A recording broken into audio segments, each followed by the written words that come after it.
It's your boy Gremuru and welcome back to another video. And today we're back again at Grand Summoners, and today we're going to be doing a should you summon for the new collab that is coming out in 2-3 days, actually in 2 days from the day I'm recording this, which is Shangri-La Frontier. They're doing a rerun, and as you can see, it's pretty sick. There's no new units, it's only the old units, but still I was about to say all of them are good, but I was just gonna say 3 of them are good, and then there's just one assisting. But before we jump right into the food, do me a favor, hit that like button, subscribe, that would be greatly appreciated. And should you summon for this, I'm just gonna say it, spoiler alert, yes, you should summon on this. Like, you should at least do the 50, the guarantee 50, if you can, definitely do that. Because all 3 of these characters are good, so 75% of the banner is good, or at least for the Fisher. And unlike last time, which they did 2 parts, doing 2 character niche, on this one it's gonna be all of them in one banner, which is better for us. Higher chance to get somebody. And you know, season 2 is going on right now and ongoing. It's pretty peak, it's pretty good. But yeah, Sunraku's back, great character. And we got Saigas here, W, we got Arthur, Wifey, and then there's this guy. Oh, brother, this guy stinks! But yeah, let's just jump right into the kits and the buff they're gonna give them. Let's start with Sunraku, like the main man, the protagonist right here. For his skills, getting 2,500 physical fire damage, increases art by 30 and 30 more when the skill crits, so 60 for the art. 27,000 fire physical damage, reduces enemy physical resistance and evasion rate by 50% for 30 seconds. His true art, 75,000 physical fire damage, autofills all LSR gauge by 6 and reduces enemy crit resistance by 100% for 25 seconds. By the way, the Artian type is type B. Sorry, not type B, type E. Sorry, the crossover Artian. It's type E. For the super art, 170,000 for physical damage, increases crit rate by 100% and super crit rate by 50% during the super art, increases art by 50% every time the super art is used or activated, a max of 200%. So you need to use it 4 times to get all the buff or all the damage. But this guy is like really good. He's the GOAT. Because his animations are really fast. He's a great guy great unit on the mono. He's one of the mainstays of the mono fire team, this guy. And he's kind of like the reverse of War Hero Fan and War God Fan. Instead of buffing like War God Fan, this guy, instead of buffing it, this guy debuffs the enemy. So yeah, he's kind of like the opposite of War God Fan, but still really great. Down here are the changes to this, so if you want to see that, read it on your time.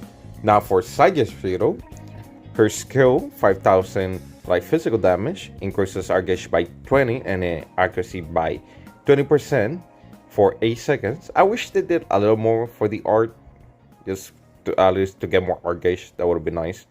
Sorry, not the art, the skill. For the art, 30,000 light physical damage, increases all allies R's gauge by 20 and negates all allies damage taken for 5,000 for 25 seconds. So this is like the Sestina, the old Sestina, Earth Sestina. It's like her skill, but better, honestly. Like a more version of her. For her true art, 7,000 light physical damage, increases damage by 100% and increases all allies damage by 30% times the number of human units on their team, so a max of 150 damage you're gonna have. Sorry, not 150 damage, we're talking 120 damage if you have a whole team of humans. And for her super art, 220,000 like physical damage, ignores enemies defense by 100% for the super art. And you guys remember, I think it's her ability, for the first time you use that, it's gonna be double the damage, so it should be 440,000 the first time you pop this, if I'm not wrong. But yeah, it should be like double the damage the first time you use it. So yeah, this girl hits hard. Like, even though she has super crits, she still hits hella hard. Now for Arthur, Pencilgon, here, a great archer slash nuker, sorry, not nuker, breaker, and she does damage too, depending how you use her with super art. Do you remember that? For her skill, 2500 dark physical damage, auto-fills her own art gauge by 4 for 10 seconds, so 40 art gauge in total. And you gotta remember, this is for herself, so it's like a special type of argent, so it should stack up with any other argent. For her art, 17,000 dark magical damage. This is the only confused part. She has magical damage on her art and everything else is physical. Kinda confusing, but it is. Does not matter that much. Reduces enemy break resistance by 40% for 40 seconds, which is quite a long time, 40 seconds. For her true art, 52,000 dark physical damage, reduces enemy dark resistance by 80% for 30 seconds, and autofills allies art gauge by 5 for 30 seconds, where their HP is 50% or more, which means it's type F Artian. And for her super art, 130,000 dark physical damage, increases break power by 200% during the super art when it's activated right after her art is used. So if you wanna go the breaking with her, or do more break, you use her art and then her super art. But if you wanna go the damage portion of her kit, you're gonna do is, as I say here, increases damage by 350% during super art when it is activated after the true art. So if you wanna go break with her, you go art super art, and if you wanna go damage with her, you do true art super art. So yeah, that's why you have to be like paying attention to for her kid. And then we got Oicazzo. For her skills, 4,300 for physical damage and 10% chance of faking the enemy. Like, this is the only character that doesn't get archer on his skill, which is like, bruh. It's like, why? I know he gets it for his, I think being above 80% health, if I'm not wrong. But yeah, it's like, you could have got something for the skill. Like, the skill is pretty bad, I ain't gonna lie. For his art, 25,000 fire magical damage, reduces enemies' fire resistance by 20% for 20 seconds, and it stacks, and increases all ally status by 30% for 20 seconds. So kind of a pseudo healer, and the art is alright, it's just his animation takes so long, they are long, so it's kind of hard to stack that. For his true arts, this is a 5,000 for magical damage, increases accuracy by 150% for 30 seconds, increases damage to enemy by 70% for 30 seconds when HP is 80% or more, and autofills art gauge by 5 for 30 seconds when HP is 50% or more. And the autofill is for herself, like Archer skills, so it should stack with any other action. And for his super art, 170,000 fire magical damage. All allies will not flinch for 30 seconds, so reduces enemies' magical resistance by 150% and for 30 seconds when HP is 80% or more. So yeah, again, like, his kit in paper sounds like pretty good. It's just that his animations are long, so it's kind of hard to have everything up at all times. But he can still do some good damage. The only thing he does have like crits for him, so it gives himself accuracy. So if you need accuracy for the green bird, then that's like, or any boss that you need accuracy, then yeah, there you have it. But he doesn't have like any crits, no like damage mitigation, or sorry, not mitigation, damage ignore is what I meant, sorry about that.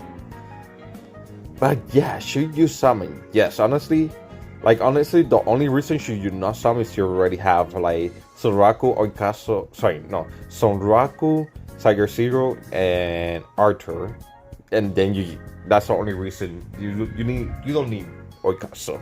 It's definitely the worst of this banner. Like, it's still like a decent unit, but probably like the worst of this banner. not probably, it is the worst of this banner. But this is like a mandatory. You should do at least a 50. And honestly, if you want to, you can honestly pity Sunraku. He's so good. Like, I don't have him, but oh my god, when I can use him, because one of my friends have it, he has it as his team for mines and stuff like that. He's great. And again, he's one of the mainstay characters in Monofire teams. He's like way too good. So yes, like veterans, new players should definitely summon this. This is a great banner, honestly. But yeah, as I was saying, great banner. Definitely summon on this. It's just 4 characters, or if you don't haven't played when it was come before.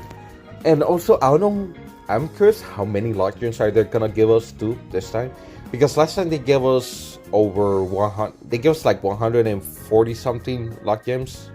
Sorry, no, they gave us 106, like between, like I would say, like 160 and 180 lock gems last time this crossover. So yeah, you could guarantee lock 100 character 160 lock one of this character. I 150 lock my Oicazzo, of course. It's the only character I had. But you could either go 260 lock characters or max lock 1 character. So I wonder how many lock gems are gonna give us this time. I honestly have a feeling they're not gonna give us as many they gave us last time. They're probably just gonna give you enough to lock 61 character. That's my guess, but I could be wrong. They could be generous. They haven't been this generous. Like, they haven't let us lock 168 one of these characters since this crossover. They just give us enough to get lock 60 to get the 3rd crest, which is kind of be sad. Like, they could definitely be generous, but hey, it is what it is. But yeah, I've been yapping too much. Let me know of you guys' opinion of this rerun that is happening in the comment section down below. And yeah, this should be some videos that should be popping pretty soon. Go watch them. I'm sure you enjoyed them, and I'll see you guys in the next video. Bye bye.